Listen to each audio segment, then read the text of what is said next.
Hello students, welcome back. आपने मेरी पहली वीडियो देखी होगी। आशा करती हूँ कि आपको समझ आई होगी। आज हम व्याकरण का अगला भाग वर्ण पर विचार करते हैं। वर्ण क्या होता है? ठीक है, जब हम बोलते हैं तो हमारे मुख से बहुत सी ध्वनियाँ निकलती हैं। इन ध्वनियों का लिखित रूप वर्ण या अक्षर कहलाता है। वर्ण भाषा की सबसे छोटी इकाई होती है। इसके और टुकड़े करना संभव नहीं है। वर्ण क्या होता है? जब हम बोलते हैं, कुछ भी बातें अपने मुंह से निकालते हैं तो हमारे मुंह से बहुत सी ध्वनियाँ निकलती। अब मैं जैसे बोल रही हूँ, आपसे कुछ बात कर रही हूँ, तो मेरे मुंह से जो है वर्ण निकल रहे हैं। ठीक है, तो उससे बहुत सी आवाज़ें निकलती, बहुत सी ध्वनि निकलती है। तो उसको क्या कहते हैं?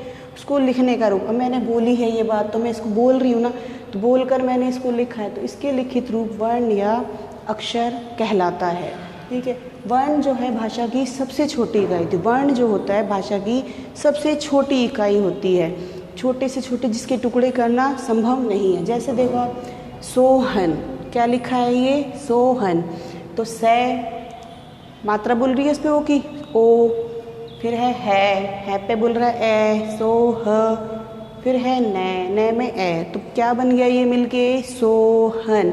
ऐसे ही हम कोई भी वर्ड बोलेंगे, जैसे किताब, तो कै पे ई, फिर ते, फिर आ, फिर बै, फिर ए, किताब। इसी प्रकार सोहन, तो से प्लस ओ प्लस है प्लस ए प्लस न प्लस ए, क्या बना मिलके? ये सोहन।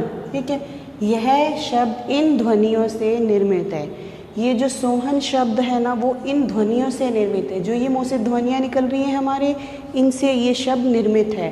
इन ध्वनियों के टुकड़े नहीं किए जा सकते। इन जो ध्वनियाँ हैं, ये इनको और छोटा हम नहीं कर सकते। इससे ज़्यादा हम इसको छोटा नहीं कर सकते, इससे ज़्यादा हम इसको कम नहीं। अतः ये ध्वनियाँ वर्ण है। जो ये ध्वनियाँ है ना, ये ध्वनियाँ ही क्या है? वर्ण है। तो वर्ण क्या है? जब हम बोलते हैं तो हमारे मुख से जो ध्वनियाँ निकलती हैं, जो आवाज़ें निकलती हैं, उसको हम क्या कहते हैं? उसका जो लिखित रूप है, लिखने का जो रूप है, उसे हम वर्ण कहते हैं। और वर्ण क्या है? जो है भाषा की सबसे छोटी इकाई। तो जो हम बोलते हैं ना भाषा, उसकी सबसे छोटी से छोटी इकाई क्या होती है? वर्ण। इसके और टुकड़े अब हम नहीं कर सकते। तो सोहन। ठीक है, इसके बाद देखो, यह शब्द इन ध्वनियों से निर्मित है। इन ध्वनियों के टुकड़े नहीं किए जा सकते ना इनके और, तो यही ध्वनियाँ क्या कहलाती हैं? वर्ण कहलाती हैं। अब वर्ण देखो कितने प्रकार के होते हैं। वर्ण होते हैं दो प्रकार के। कितने प्रकार के होते हैं? वर्ण होते हैं दो प्रकार के। ठीक है, एक होता है स्वर, एक होता है व्यंजन। तो स्वर क्या होता है? जिन वर्णों का उच्चारण, ठीक है, जिन वर्णों का उच्चारण जो होता है करते समय किसी अन्य वर्ण की, मतलब इनका उच्चारण करते, स्वरों का उच्चारण करते समय हमें किसी अन्य वर्ण की सहायता नहीं ली जाती।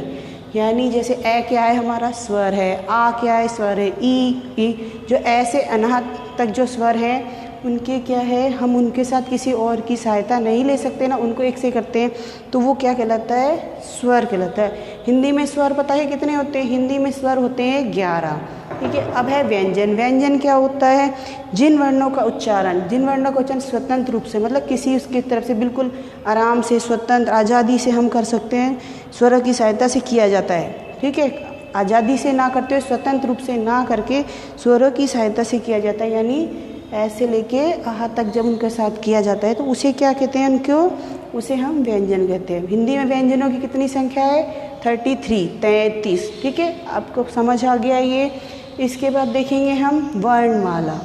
क्या देखेंगे? वर्णमाला। तो स्वरों व व्यंजनों का क्रमबद्ध समूह वर्णमाला कहलाता है। स्वर और व्यंजन, यानी स्वर क्या होते हैं हमारे? ए, आ, ई, ऊ, ए, ऐ, ओ, औ। ये क्या है? हमारे स्वर हिंदी के। और व्यंजन, व्यंजन क्या होते हैं? कै से लेके ज्ञानी तक, वो क्या कहलाते हैं? व्यंजन। इनका क्रमबद्ध समूह, यानी इनको लाइन से लिखना, इनका इकट्ठा समूह, क्रमबद्ध समूह क्या कहलाता है? वर्णमाला। समझ में आया? स्वरों व व्यंजनों का क्रमबद्ध समूह क्या कहलाता है? वर्णमाला। ठीक है, जैसे अ, आ, ई, डैश गे से ज्ञा तक, ये क्या कहलाता है?